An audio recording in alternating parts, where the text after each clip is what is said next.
Et on retrouve beaucoup de passerelles et beaucoup de ponts entre les différentes cultures africaines. Tout d'abord, aussi, si vous me permettez de me présenter, je suis Sakine Sidiatel, je suis écrivaine et je suis la présidente fondatrice de l'Union des écrivains africains. C'est une fondation internationale qui justement met en valeur ce patrimoine matériel et immatériel de l'Afrique. Voilà, donc je voulais apporter un point de vue par rapport à cette langue. Donc dans ma culture algérienne, on dit que la langue est un butin de guerre. Ça, c'est Katib Yassine qui l'a dit, mais avant lui, c'était Tahiti qui l'avait dit. C'est le peuple tahitien qui a parlé de ça avant Katib Yassine. Oui. Donc voilà, donc le sens propre de cette phrase est qu'on devait combattre le colonialisme justement avec la langue du colonisateur.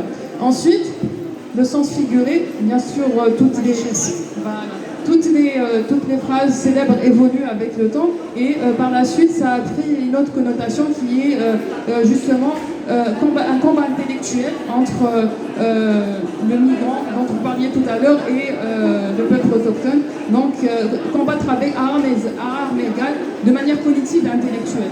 Donc aussi dans mes écrits j'utilise ces langues-là autochtones, ces langues de dialecte algérien, de berbère, d'albérja, etc., pour raconter cette oralité. Donc, pour pouvoir justement transmettre cette oralité aux futures générations et ne pas perdre, même si j'écris en langue française, mais j'utilise toujours ces termes-là, ces mots-là propres à nos langues, je dis langue en pluriel, pour justement pouvoir les transmettre. Et c'est pour ça que, encore une fois, je vous félicite pour votre travail de recherche et on s'inscrit toujours dans la même lignée, dans la même continuité. Bravo à vous pour tout ce que vous faites et j'espère qu'on aura l'occasion de collaborer ensemble et de voir comment faire en sorte de valoriser ce patrimoine-là. Je l'espère bien, et quand on parle de